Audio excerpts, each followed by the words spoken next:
50 things to watch in Bahrain Testing Week 2. Could Mercedes' compression ratio trick actually be worth 0.3 of a second, or is everyone overreacting to this loophole and rumors that they're sandbagging? How much of Red Bull's straight-line speed advantage with their Ford engine is real versus teams running conservative engine modes? Is Verstappen actually right about the F1 becoming more of a Formula E on steroids, or will drivers actually adapt to the energy management demands? Will Mercedes finally show their true pace in Week 2, or has their Barcelona dominance actually disappeared?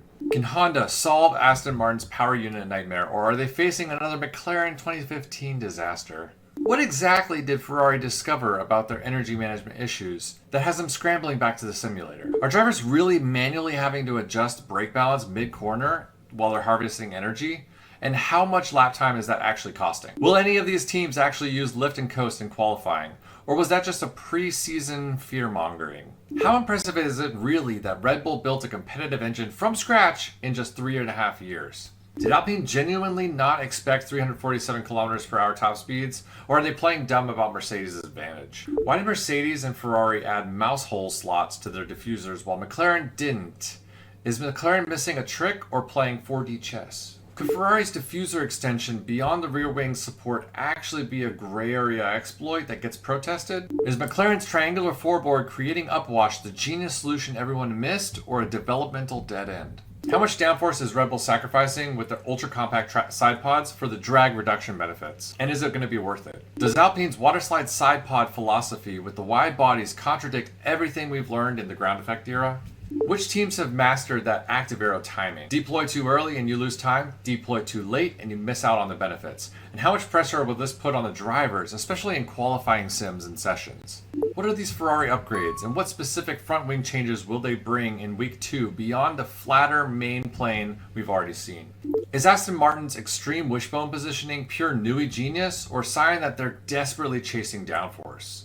How radical will Ferrari's Week 2 transformation actually be? Evolutionary tweaks or a completely different car? Will we see Spec A, Spec B come into play? Drivers leaning towards one or the other? What are they going to do? Which driver style do they ultimately land on in the end? Will Ferrari's new front wings solve the rear end instability issues Hamilton has been struggling with? Are Ferrari's floor geometry changes dramatic enough to close the gap to Mercedes and Red Bull? Could removing the double strut floor support be worth 0.2, 0.3 seconds that Ferrari engineers are hoping for? Is Ferrari's new lighter chassis ready for Week 2, or will weight savings have to wait until later in the season?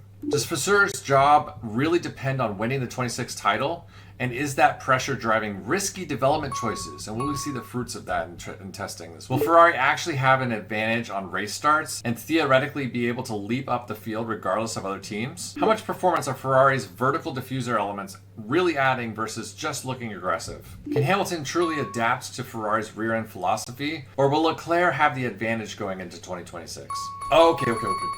Enough Ferrari. Is Verstappen's downshifting energy management technique learnable, or does it require his unique skill set and driving style? Will Piastri actually solve his turn 10 front locking issues with setup changes, or is this a fundamental McLaren characteristic? Can Kimi Antonelli bounce back from his 33-lap disaster and prove he deserves the Mercedes seat long-term by replicating a top time in testing this week? Will more drivers follow Verstappen in publicly criticizing 2026 regulations, or will teams silence that dissent? Are go-kart style maneuvers to recharge actually faster, or is smooth driving still optimal in this sport? Does Norris have some sort of secret advantage in energy management from his championship-winning 2025 experience? How much is Isaac Hadjar's lack of testing due to his crash hurting his chances to learn more about the RB 2022 before we get to Australia? Can Aston Martin find anything to recover some of those 4.5 seconds in 3 weeks, or is their 2026 season already compromised and we'll see it kind of on display this week? How did Williams complete a respectable 145 laps on day one after missing all of Barcelona? Did they find a setup sweet spot, or is there something more we're missing here? Is Williams' weight issue serious enough to require a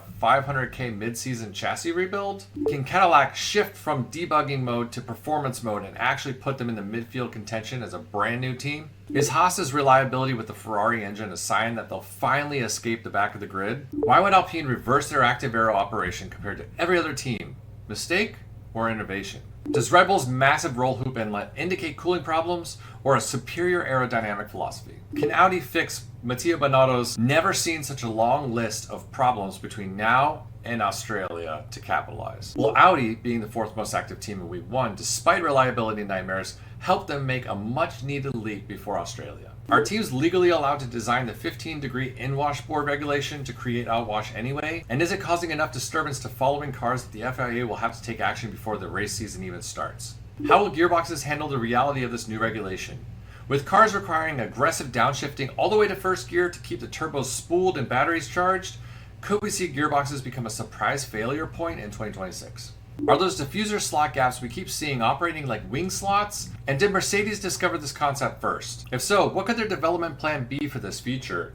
And will we see any of it in week 2? Will the FIA clamp down on any more of these innovations and aggressive engineering designs mid-season or even before it starts in this week? Isn't technical development and advancement 50% of the fun and purpose of the sport? Is this season going to be the worst season we've ever seen or the best? Because right now I can't tell and the itch has already started where I need answers. Hopefully this week testing gives us some of these answers. Don't forget to like and subscribe if you'd like to see more speedrun videos like this. Thanks again for watching. I really appreciate it, and I'll see you tomorrow.